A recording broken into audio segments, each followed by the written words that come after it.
Very good morning to all. Today is a patient safety week, third day. We are celebrating hand hygiene safety, hand hygiene skills and competence practice, and for the quiz program on this days. And mainly in healthcare setting, we should practice hand hygiene. Mainly for we can use chlorohexidine gluconate and alcohol antiseptic solutions. It will contain bacteria or chlorohexidine gluconate. The maximum percentage of this 2.5% chlorohexidine gluconate is contained 100 ml. This is the best practice we can use on the chlorohexidine for using healthcare practice of hand hygiene, and especially for hand rub we can use this. And hand wash we can use the soap solutions, or chlorohexidine gluconate is already soap solution also available. We can take that also, is a best practice in the healthcare setting. And 99% we can prevent the hand hygiene practice to prevent the hospital acquired infections. So now today we are going to celebrate an hand hygiene practice with a hands-on skill.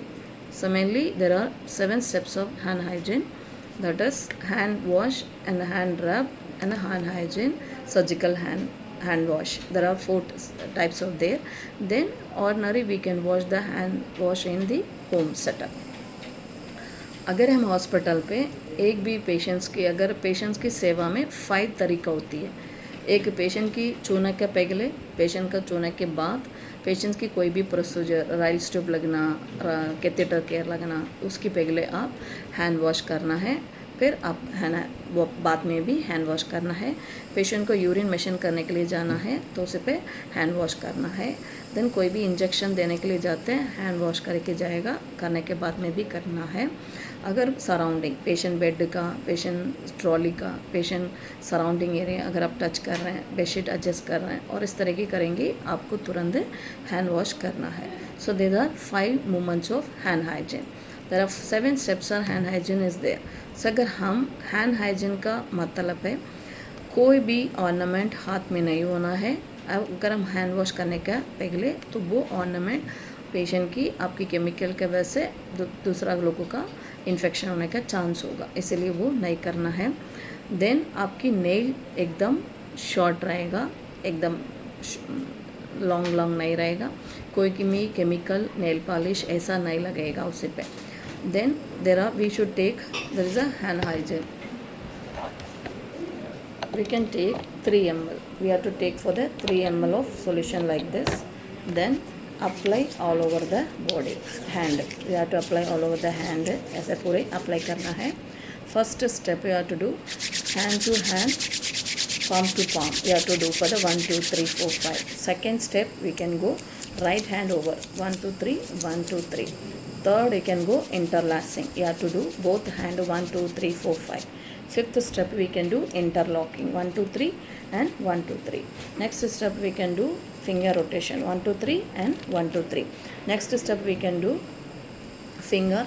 You have to keep all the finger one. Then go from the surrounding 1 2 3 1 2 3. Then we can go 1 2 3 and 1 2 3. Then we can do 4 and the wrist and do the wrist.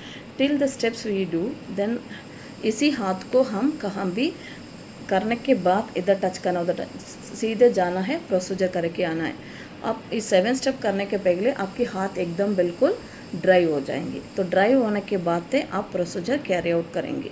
सो आज की पूरी nursing officers and nursing students पूरी hand hygiene practice इस तरह की करके दिखाना है.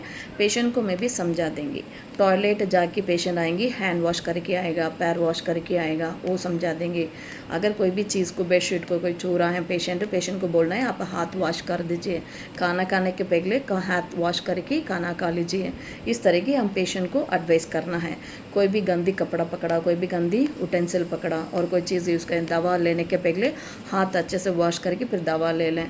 फिर कोई भी पेशेंट से किसी भी नाक मुख से साफ़ किया, फिर हैंड वॉश करके आके फिर कर दें. तो इस तरह की होना चाहिए. इस तरह की हैंड हाइजीन पेशेंट की पूरी समझा देंगे. कहाँ भी थूकना नहीं. अगर किसी जगह बैठा हुआ, मट में बैठा हुआ, तुरंत आके आप हाथ को वॉश कर देना. इस तरह की पेशेंट को मैं भी समझा देंगी. Thank you.